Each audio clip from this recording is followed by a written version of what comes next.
वैसे तो शाहरुख खान के लिए साल 2023 बम फाड़ साबित हुआ, लेकिन जाते जाते ये साल उनके लिए भी ठंडा पड़ गया। नमस्कार, मैं हूं आशीष दुबे और आप देख रहे हैं आज तक डिजिटल। फिलहाल रिलीज हुई डंकी मूवी के बारे में मैं बात करूंगा, जिससे ना तो शाहरुख खान खुद खुश होंगे और ना ही उनके फैंस। जिस तरह का जादू शाहरुख खान ने पठान और जवान से चलाया था, इस बार डंकी के जरिए वह फीका साबित हो गया। जवान ने तो जितनी कमाई ओपनिंग डे पर की थी, उतनी अब तक डंकी 3 दिन में नहीं कर पाई। डंकी और सलार में एक बहुत ही बड़ा ड्रॉप देखने को मिला है और ये क्रिसमस की छुट्टियों की वजह से हुआ। लेकिन सबसे पहले बात कर लेते हैं दोनों मूवीज के कलेक्शन की, जिससे कि आपको ये समझ आएगा कि किस तरह डंकी पे सलार का असर हुआ है। अगर सिर्फ डंकी के चौथे दिन की कमाई की बात करें तो कुल कलेक्शन 8.12 करोड़ रुपीस रहा है। साथ ही 2,71,000 टिकट बिकी थी। सीधे 10,000 स्क्रीन पे ये रिलीज हुआ था। वहीं बात करें सलार की, तो सलार के चौथे दिन की कमाई 13.64 करोड़ रुपीस थी। 6.25 लाख टिकट बिकी और स्क्रीन थी करीब 16,000। तो ऐसे में अगर हम देखें तो डंकी का जो कलेक्शन था अकेले हिंदी का था, तो एक बहुत अच्छी चीज मानी जा सकती है। जो सलार है वो तेलुगु लैंग्वेज में एक मेजोरिटी मानी जाती है, लेकिन इन्होंने हिंदी में भी आके खूब कमाई की है। अगर देखा जाए तो जो पूरा डिफरेंस है वो 4 से 5 करोड़ के आसपास का है।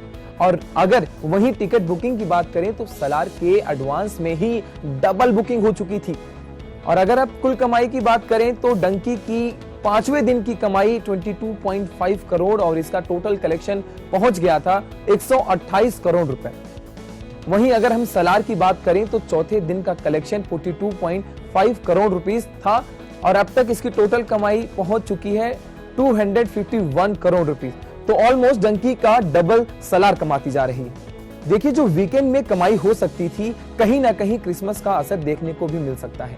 लॉन्ग वीकेंड की वजह से लोग ट्रैवलिंग में व्यस्त हैं और अब वीकडे आ चुका है, तो लोगों की वापसी अपने कामों की तरफ हो रही है, जिससे कि लोग ये प्रिडिक्ट कर रहे हैं कि अब कमाई में गिरावट होनी ही होनी है, जिससे कि अब दोनों ही फिल्मों की कमाई में बहुत ज्यादा गिरावट होगी।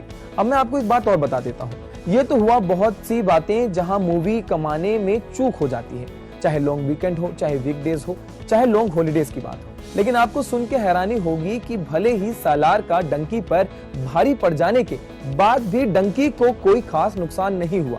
जी हाँ, अगर डंकी के टोटल अप्रोक्स बजट की बात करें तो प्रमोशन और सबको मिलाने के बाद भी 120 करोड़ रुपए होता है और अभी तक की पूरी कमाई डंकी 128 करोड़ तक कर चुका है और अभी तो कमाना बाकी भी है।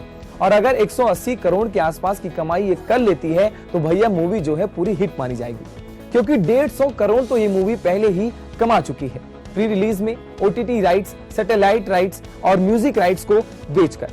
मूवी ये पहले ही इतनी कमाई कर चुकी है। Same thing goes with Prabhas की सलार ऑल्सो। अगर टोटल कमाई की बात करें तो अभी तक 251 करोड़ कमा चुकी है।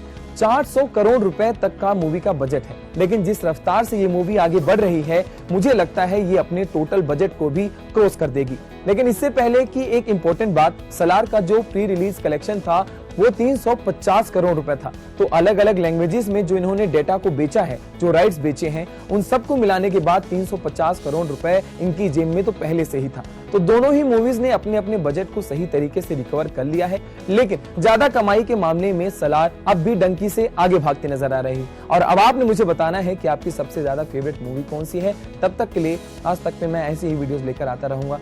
नमस्कार।